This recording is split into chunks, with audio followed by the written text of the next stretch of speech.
Hello friends, welcome back to my channel stitching और। तो friends, आज हम आपके साथ शेयर करेंगे मधुबाला ब्लाउज़ की कटिंग, या आप इसे चोली कट ब्लाउज़ भी कह सकते हैं। तो इस तरीके का पैटर्न हम इसका कट करेंगे फर्मा के ऊपर। तो चलिए वीडियो स्टार्ट करते हैं। तो यहाँ पर हमने फर्मा कटिंग के लिए एक पेपर ले लिया है और यहाँ पर स्केल की मदद से एक सीधी लाइन हम इसमें ड्रॉ करेंगे। और ये लाइन ड्रॉ करने के बाद हम इंच टेप की मदद से बस्ट पॉइंट का निशान लगा लेंगे। तो 10 इंच पे मेरा बस्ट पॉइंट था और जो आपने मेज़रमेंट किया आप अपने अकॉर्डिंग लगाए। और फुल लेंथ हम ब्लाउज़ की ले लेंगे। तो 16 इंच मैंने फुल लेंथ ली है, क्योंकि मुझे इसमें 2 पार्ट कट करने पड़ेंगे। तो ये इन लाइन को हमने थोड़ा सा आगे तक ड्रॉ कर लिया है। अब हम बस्ट पॉइंट से 3.5 इंच अंडर बस्ट का एक लाइन लगा लेंगे। यहाँ पर हम 3.5 इंच की दूरी पर, यानी इसे हम अंडर बस्ट भी बोलेंगे और अंपायर लेंथ भी इसे बोलते हैं। तो इस तरीके से निशान लगाने के बाद टोटल जो हमारा शोल्डर था 7.5 इंच, वो लेने के बाद हमने 1 इंच शोल्डर डाउन कर लिया और 3 इंच हमने नेक ले लिया है। अब यहाँ से हमने शोल्डर डाउन करते हुए इस तरीके से एक लाइन ड्रॉ कर लेनी है। तो अब फ्रेंड, यहाँ पर हमने जो हमारा फ्रंट नेक है वो 8 इंच, लगभग 7.5 या 8 इंच बनेगा। तो यहाँ 1.5 इंच कुछ शोल्डर हमारा माइनस होगा। तो 1.5 इंच शोल्डर मैंने माइनस कर लिया था। और यहाँ से हम यहाँ से 7 इंच की दूरी पर एक निशान लगाया और उसके बाद एक लाइन ड्रॉ कर ली। अब यहीं पर अपर चेस्ट का और आर्मोल की जो आर्मोल इसी लाइन पे लगेगा। तो अपर चेस्ट मैंने लगाया है 9.25 इंच और 1/2 इंच लूजिंग भी ले लिया। अब इस लाइन को हमने सीधा ड्रॉ कर लिया और यहाँ से हाफ करते हुए एक निशान लगा लेंगे। और निशान लगाने के बाद जितना भी हमारा आर्म शोल्डर है, तो माइनस करने के बाद 6 इंच शोल्डर बचा था। तो यहाँ पर मैंने 1/2 इंच और कम कर दिया, तो यानी कि 5.5 इंच। तो जो हमारा फ्रंट क्रॉस का निशान यहाँ पर आएगा।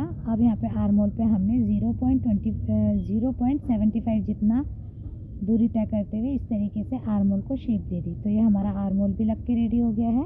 अब हम यहाँ से नेक को ड्रॉ करेंगे। तो थोड़ा सा स्वीट हार्ट नेक मैंने इसमें ड्रॉ किया है। और यहाँ पे हम बस्ट पॉइंट निकालेंगे। तो बस्ट पॉइंट टोटल बस्ट का 10वां भाग होता है। जितना भी आपका फुल बस्ट है, फुल बस्ट को आप 10 से डिवाइड कर लें। अब फ्रेंड, यहाँ पर मैंने 3.25 इंच पर एक निशान लगाया, जो हमारा अंडर बस्ट वाला एरिया है।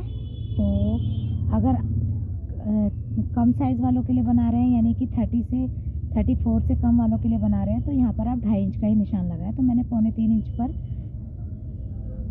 जो वेस्ट लाइन थी वहाँ से इस तरीके से लाइन हमने ड्रॉ कर ली है। अब इन दोनों लाइनों को इक्वल हम नाप लेंगे और दोनों लाइनें हमारी बराबर होनी चाहिए। तो इस तरीके से दोनों को बराबर करते हुए जहाँ पर भी आ रहा है निशान लगा दिया। अब यहाँ से हम वेस्ट पॉइंट को नापेंगे। तो 8 इंच का मेरा वेस्ट था, यानी कि 32 इंच। तो इस तरीके से तिरछा ले जाते हुए, सीधा नहीं लेके जाना, तिरछा हम ले जाएंगे और 1.5 इंच ऊपर, उधर से हमने 1.5 इंच ऊपर ले जाते हुए इस तरीके से एक लाइन ड्रॉ कर ली। तो अब जो हमारा वेस्ट का निशान लगेगा ना, वो इस वाली लाइन पर लगेगा। तो जहाँ पर भी निशान आ रहा था, जहाँ पर भी मेज़रमेंट आ रहा है वेस्ट का, उसको और अपर चेस्ट वाली लाइन को मिला लिया। उसके बाद देखें तो फुल बस्ट हमारा 1.5 इंच की लूजिंग के साथ निकल के आ गया था। अब हमने यहाँ से आर्मोल वाले एरिया पर एक डांट देंगे। तो 1.25 इंच का डांट यहाँ पर मैंने दिया है। यहाँ पर हमें एक पफ क्रिएट करना होता है, जिससे कि शेप बहुत अच्छी आती है। तो इन दोनों लाइनों को इक्वल कर दिया हमने। अब जो हमारी लाइन बाहर को निकली थी ना, बराबर लाइनें होनी चाहिए, तो उस लाइन पर हमने आर्मोल को शेप लगा दी। तो इस तरीके से हमने मधुबाला ब्लाउज़ का जो पैटर्न होता है, जिस तरीके से, उसी तरीके से हमने यहाँ पर शेप दे देनी है। तो इस तरीके से लाइनें इक्वल करके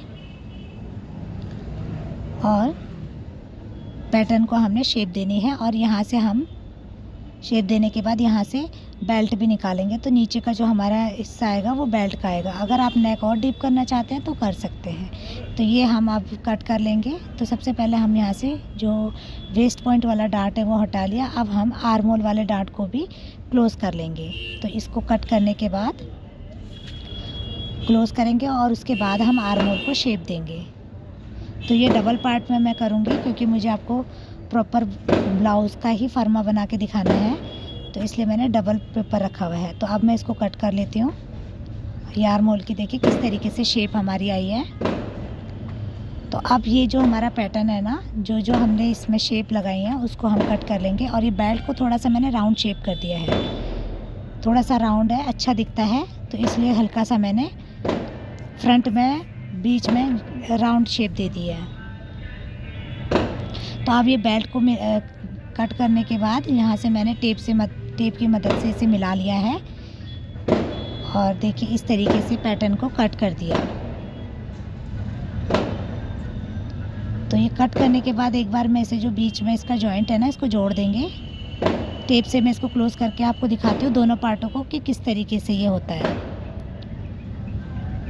अभी कुछ इस तरीके का लुक आया है। जब ये जुड़ेंगे, यानी जब हम अगर मान लीजिए फैब्रिक है, फैब्रिक के ऊपर स्टिच होगा, इस तरीके से अगर हम फैब्रिक को स्टिच करेंगे तो किस तरीके का लुक आएगा। तो ये तो थोड़ा सा अभी पेपर है तो थोड़ा एकदम से परफेक्टली नहीं बैठता। तो ये हमने डार्ट पॉइंट को क्लोज़ कर लिया क्योंकि जब हम कपड़े पर इसे सील देंगे तो इस तरीके से यहाँ पे पफ क्रिएट होगा।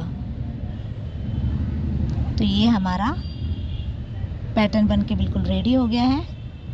इस तरीके से बनके हमारा मधुबाला ब्लाउज़ का पैटर्न बन गया है। अब आप इसे फैब्रिक पे रख के मार्जिन के साथ कट कर सकते हैं। तो फ्रेंड्स, आपको हमारा ये कटिंग करने का तरीका कैसा लगा? अगर वीडियो पसंद आए तो प्लीज़ वीडियो को लाइक करें और चैनल को सब्सक्राइब करें और अपने दोस्तों के साथ भी इसे शेयर करें और एक प्यारा सा कमेंट भी हमें भेजें। तो नेक्स्ट वीडियो आप क्या देखना चाहते हैं, इसके ऊपर एक कमेंट हमें ज़रूर दें। Thanks for watching, friends.